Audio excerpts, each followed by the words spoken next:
Hi friends, welcome to Dhanya's family vlog. അപ്പോൾ ഇന്ന് വളരെ ടേസ്റ്റിയും നല്ല സോഫ്റ്റ് ആയിട്ടുള്ള ഒരു റെസിപ്പിയാണ് കേട്ടോ. നല്ല ടേസ്റ്റി ആയിട്ട് കഴിക്കാൻ പറ്റിയ ഒരു സ്നാക്സ് റെസിപ്പിയാണ്. കുട്ടികൾക്കൊക്കെ ഉറപ്പായിട്ടും ഇഷ്ടപ്പെടും കേട്ടോ. അത്രയും ടേസ്റ്റി ആയിട്ടുള്ള റെസിപ്പിയാണ്. 3-4 ഏത്തമ്പഴം ഉണ്ടെങ്കിൽ നമുക്ക് ഈ റെസിപ്പി തയ്യാറാക്കാം. ഓക്കെ, അപ്പോൾ നമുക്ക് തയ്യാറാക്കാനായിട്ട് തുടങ്ങാം. അപ്പോൾ വീഡിയോയിലേക്ക് പോവാം. അപ്പോൾ ഇതാ ഈ റെസിപ്പി തയ്യാറാക്കാനായിട്ട് ഞാൻ ഇവിടെ ഒരു 4 ഏത്തമ്പഴം എടുത്തിട്ടുണ്ട്. അത് നമുക്കിങ്ങനെ രണ്ടായിട്ട് കട്ട് ചെയ്ത് ആവിയിൽ വെച്ചൊന്ന് വേവിക്കാം കേട്ടോ. അപ്പോൾ ഞാൻ ഇവിടെ 4 രണ്ടായിട്ട് കട്ട് ചെയ്തെടുക്കുന്നുണ്ട്.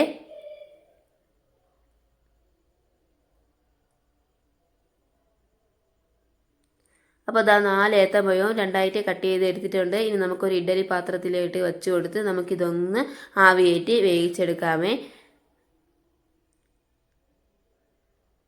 അപ്പോൾ തന്നെ ഇവിടെ 4 വേവിച്ചെടുത്തിട്ടുണ്ട് കേട്ടോ. ഇനി തോലൊക്കെ ഒന്ന് റിമൂവ് ചെയ്തതിന് ശേഷം ഒന്നുകിൽ നമുക്കൊരു ഫോർക്ക് വെച്ച് നല്ലോണം അതങ്ങ് പ്രസ് ചെയ്ത് നമുക്കങ്ങ് ഉടച്ചെടുക്കാം കേട്ടോ. അപ്പോൾ അത്യാവശ്യം അത് ഉടയ്ക്കാൻ ഇത്തിരി പ്രയാസമായതുകൊണ്ട് തന്നെ ഞാൻ അവിടെ മിക്സിയുടെ ജാറിലോട്ട് ഇട്ട് ഒന്ന് അടിച്ചു കൊടുക്കുന്നുണ്ട്. അപ്പോൾ ഇതാ നല്ലോണം അതങ്ങ് അരച്ചെടുത്തിട്ടുണ്ട് കേട്ടോ. ഇനി നമുക്കതൊരു ബൗളിലോട്ട് അങ്ങ് മാറ്റി കൊടുക്കാം. മാറ്റിയതിന് ശേഷം നമുക്കിതിലേക്ക് അരിപ്പൊടി ഇട്ട് കൊടുക്കാം കേട്ടോ. അപ്പോൾ ഞാൻ ഇവിടെ ആദ്യം 1 ടേബിൾ സ്പൂൺ അരിപ്പൊടി ഇട്ട് കൊടുക്കുന്നുണ്ട്. അത് നല്ലോണം നമുക്കങ്ങ് കുഴച്ചെടുക്കാമേ. ഇനി ഇതിലേക്ക് 1 ടേബിൾ സ്പൂൺ നെയ്യും കൂടെ ഒന്ന് ഒഴിച്ചു കൊടുത്തതിന് ശേഷം നമുക്ക് കൈ കൊണ്ട് തന്നെ നല്ലോണം ഇതങ്ങ് കുഴച്ചെടുക്കാം കേട്ടോ. ഒരു ചപ്പാത്തി മാവിൻ്റെ പരുവത്തിൽ നമുക്കങ്ങ് കുഴച്ചെടുക്കാമേ.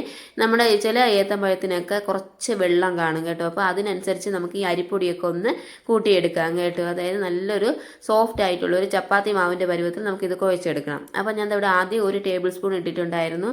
ഇപ്പോൾ ഇത് 1/2 ടേബിൾ സ്പൂൺ അരിപ്പൊടിയും കൂടെ ഒന്ന് ഇട്ട് കൊടുത്തിട്ടുണ്ട്. ഇനി നമുക്ക് നല്ലോണം അങ്ങ് കുഴച്ചെടുക്കാം. ഞാൻ പറഞ്ഞല്ലോ കുറച്ച് വെള്ളമൊക്കെ കാണാൻ സാധ്യതയുണ്ട് ചില ഏത്തമ്പഴത്തിനൊക്കെ. അപ്പോൾ അതിനനുസരിച്ച് നമുക്ക് കുറച്ച് അരിപ്പൊടിയൊക്കെ 1 തൊട്ട് ഒരു 2 ടേബിൾ സ്പൂൺ വരെ അരിപ്പൊടിയൊക്കെ ആഡ് ചെയ്ത് നമുക്കതൊന്ന് കുഴച്ച് സെറ്റാക്കി എടുക്കാമേ. ഇനി ലാസ്റ്റായിട്ട് നമ്മൾ അതിൽ കുറച്ച് നെയ്യൊന്ന് തടയി കൊടുത്തതിന് ശേഷം നമുക്കിതങ്ങ് മാറ്റി വയ്ക്കാം. ഇനി ഇതിൻ്റെ അകത്ത് ചേർക്കാനായിട്ട് കുറച്ച് ഒരു ഫില്ല് നമുക്ക് തയ്യാറാക്കിയിട്ട് വരാം കേട്ടോ. അപ്പോൾ അതിന് വേണ്ടി ഞാൻ ഇവിടെ ഒരു പാൻ വെച്ച് അതിലേക്ക് ഒരു 2 ടേബിൾ സ്പൂൺ നെയ്യ് ഒഴിച്ച് കൊടുത്തിട്ടുണ്ട്. ഇനി ഇതിലേക്ക് നമുക്ക് കുറച്ച് മുന്തിരി ഇട്ട് കൊടുക്കാം. മുന്തിരി ഇട്ട് അതൊന്ന് ഇതേപോലെ ഒന്ന് ബൗളാക്കി വരുന്നത് വരെ നമുക്കൊന്ന് വറുത്തെടുക്കാമേ. അതിനുശേഷം ഇതിലേക്ക് നമുക്ക് ഒരു കൈപ്പിടി അളവ് തേങ്ങ തിരികിയത് ഇട്ട് കൊടുക്കാം കേട്ടോ. ഇനി തേങ്ങയുടെ അളവൊക്കെ നിങ്ങളുടെ ഇഷ്ടം അനുസരിച്ച് കൂട്ടിയൊക്കെ എടുക്കാം കേട്ടോ. അപ്പോൾ ഞാൻ ഇവിടെ കുറച്ച് തേങ്ങ ഇട്ട് കൊടുത്തിട്ടുണ്ട്. ഇനി അത് നമുക്ക് നെയ്യിലിട്ട് നല്ലോണം അങ്ങ് വറുത്തെടുക്കാമേ. വറുത്തെടുത്തതിന് ശേഷം ഇനി ഇതിലേക്ക് നമുക്ക് ശർക്കരപ്പൊടി ആഡ് ചെയ്ത് കൊടുക്കാം കേട്ടോ. ഞാൻ ഇവിടെ ഒരു 1.5 ടേബിൾ സ്പൂൺ ശർക്കരപ്പൊടി ആഡ് ചെയ്യുന്നുണ്ട്. ഇനി ശർക്കരപ്പൊടിക്ക് പകരം നിങ്ങൾക്ക് പഞ്ചസാര വേണമെങ്കിലും ആഡ് ചെയ്യാം കേട്ടോ. അതിട്ടാലും നല്ല ടേസ്റ്റ് ആയിരിക്കും കേട്ടോ. അപ്പോൾ ഞാൻ ഇവിടെ 1.5 ടേബിൾ സ്പൂൺ ശർക്കരപ്പൊടി ആഡ് ചെയ്ത് കൊടുക്കുന്നുണ്ട്. ഇനി ഇതും കൂടെ നമുക്ക് നല്ലോണം അങ്ങ് മിക്സ് ചെയ്ത് കൊടുക്കാമേ. നല്ലോണം ഒന്ന് മിക്സ് ചെയ്തതിന് ശേഷം നമുക്കിത് മാറ്റാം. അപ്പോൾ നല്ലോണം ഒന്ന് മിക്സ് ചെയ്ത് കൊടുക്കാം. ഇനി നല്ലൊരു ഫ്ലേവർ കിട്ടാനായിട്ട് നമുക്കിതിലേക്ക് ഒരു 1/4 ടീസ്പൂൺ ഏലക്കാപ്പൊടിയും കൂടെ ആഡ് ചെയ്ത് കൊടുക്കാമേ. ഏലക്കപ്പൊടിയും കൂടെ ഇട്ടതിന് ശേഷം ഇനി നമ്മുടെ കയ്യിൽ എന്തെങ്കിലും നട്ട്സ് ഒക്കെ ഉണ്ടെങ്കിൽ നമുക്ക് ഇതിലോടൊക്കെ ആഡ് ചെയ്ത് കൊടുക്കാം കേട്ടോ. അപ്പോൾ ഞാൻ ഇവിടെ 1 ടീസ്പൂണ് വെള്ള എള്ളും കൂടെ ആഡ് ചെയ്ത് കൊടുക്കുന്നുണ്ട്. കാരണം ഇതിൻ്റെ അകത്ത് നമ്മൾ വയ്ക്കുന്ന ഒരു ഫില്ലാണ് കേട്ടോ. അപ്പം നമ്മൾ കഴിക്കുന്ന സമയത്ത് ഈ എള്ളൊക്കെ ചെറുതായിട്ടൊന്ന് കടിക്കാൻ കിട്ടുമ്പോൾ നല്ല ടേസ്റ്റ് ആയിരിക്കും കേട്ടോ. അപ്പോൾ ഞാൻ ഇവിടെ അതും കൂടെ ആഡ് ചെയ്ത് ഫ്ലെയിം ഓഫ് ചെയ്തിട്ടുണ്ട്. ഇനി അതൊന്ന് ചൂടായി കിട്ടട്ടെ. ആ സമയം കൊണ്ട് നമ്മൾ ഇവിടെ മാവ് റെഡിയാക്കി വെച്ചിട്ടുണ്ട് കേട്ടോ. ഇനി കയ്യിൽ രണ്ടും കുറച്ച് എണ്ണ ഒന്ന് തടകിയതിന് ശേഷം നമുക്ക് ഈ മാവ് ജസ്റ്റ് ഒന്ന് എടുക്കാം കേട്ടോ. ആദ്യം ചെറുതായിട്ടൊന്ന് ബൗളാക്കി എടുക്കാം.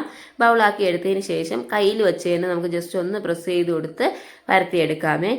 അപ്പോൾ ഞാൻ ഇവിടെ കയ്യിൽ വെച്ച് നല്ലോണം അതങ്ങ് ഉരുട്ടി ബൗളാക്കി എടുക്കുന്നുണ്ട് കേട്ടോ. ബൗളാക്കിയതിന് ശേഷം കൈയുടെ നടുക്ക് വെച്ചുകൊണ്ട് നമുക്ക് ജസ്റ്റ് ഒന്ന് പരത്തി കൊടുത്തതിന് ശേഷം ഇതിൻ്റെ അകത്തായിട്ട് നമ്മൾ തയ്യാറാക്കി വെച്ചിട്ടുള്ള ആ ഫില്ല് നമുക്ക് ഇതിൻ്റെ അകത്തോട്ടങ്ങ് വെച്ച് കൊടുക്കാമേ.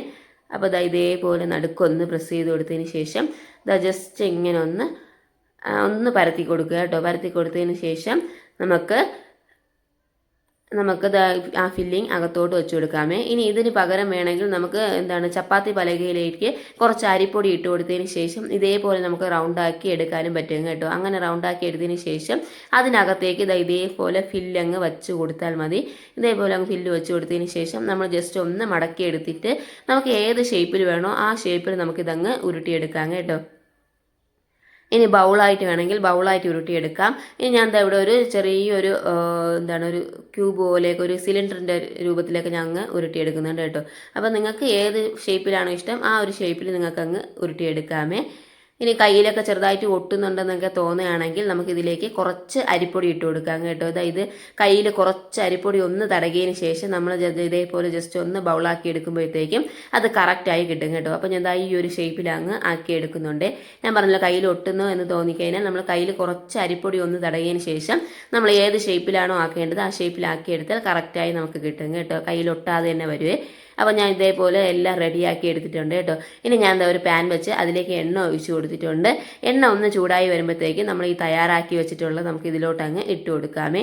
തീ മീഡിയം ഫ്ലെയിമിൽ ഇട്ട് കൊടുക്കണം കേട്ടോ. അപ്പോൾ അത് ഇട്ട് കൊടുത്തതിന് ശേഷം നമുക്ക് ഓരോന്നായിട്ട് ഇട്ട് അത് അങ്ങ് വേവിച്ചെടുക്കാം കേട്ടോ. ഒരു സൈഡ് ചെറുതായിട്ട് ഒന്ന് നിറം മാറി വരുമ്പോഴത്തേക്കും നമുക്ക് തിരിച്ചിട്ട് മറു സൈഡും കൂടെ ഒന്ന് വേവിച്ചെടുക്കാം കേട്ടോ.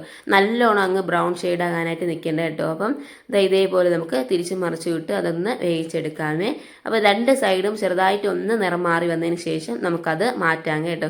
അപ്പോൾ ഇവിടെ രണ്ടും റെഡിയായി വന്നിട്ടുണ്ട്. ഇതുപോലെ നമുക്ക് ബാക്കിയുള്ളതും അതേപോലെ തന്നെ നമുക്കങ്ങ് ചെയ്തെടുക്കാം കേട്ടോ. അപ്പോൾ വളരെ ടേസ്റ്റി ആയിട്ടുള്ള ഒരു റെസിപ്പിയാണ് കേട്ടോ. കുട്ടികൾക്കൊക്കെ നല്ലോണം ഇഷ്ടപ്പെടുവേ. ഏത്തമ്പഴം കഴിക്കാത്ത കുട്ടികൾക്ക് ഇതേപോലെയൊക്കെ ഒന്ന് തയ്യാറാക്കി കൊടുത്തു നോക്കുക, അവർ ഉറപ്പായിട്ടും കഴിച്ചോളും കേട്ടോ. അത്രയ്ക്കും ടേസ്റ്റി ആയിട്ടുള്ള റെസിപ്പിയാണ് കേട്ടോ. കണ്ടല്ലോ നല്ല സോഫ്റ്റ് ആണ്, എന്നാൽ പുറമേ നല്ലൊരു ക്രിസ്പിയാണ്, എന്നാൽ നല്ല സോഫ്റ്റ് ആണ് കേട്ടോ. അത്രയും ടേസ്റ്റി ആയിട്ടുള്ള റെസിപ്പിയാണ്, അടിപൊളിയാണ് കേട്ടോ. മസ്റ്റായിട്ട് നിങ്ങൾ ഇതൊന്ന് ട്രൈ ചെയ്ത് നോക്കണം കേട്ടോ.